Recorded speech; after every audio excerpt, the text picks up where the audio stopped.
नमस्कार, आपण पाहत आहात झुंजार पुढारी न्यूज. जालना.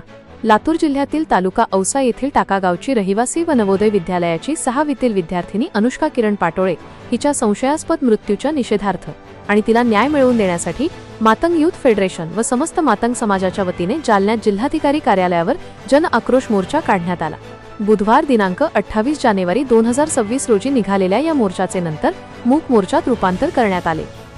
12 वर्षीय अनुष्काच्या मृत्यूची निष्पक्ष चौकशी व्हावी या प्रमुख मागणीसह एससी आरक्षण वर्गीकरण व समाजाच्या इतर प्रलंबित मागण्यांसाठी हा एल्गार पुकारण्यात आला होता.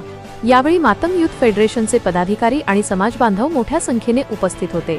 अनुष्काला न्याय द्या अशी मागणी करत प्रशासनाला मागण्यांचे निवेदन सादर करण्यात आले. दरम्यान अनुष्का पाटोळेला न्याय न मिळाल्यास संघटनेच्या वतीने संपूर्ण महाराष्ट्रात मोठा लढा उभारण्याचा इशारा समाज बांधवांनी दिला आहे. पुढील अपडेटसाठी पाहत रहा झुंजार पुढारी न्यूज.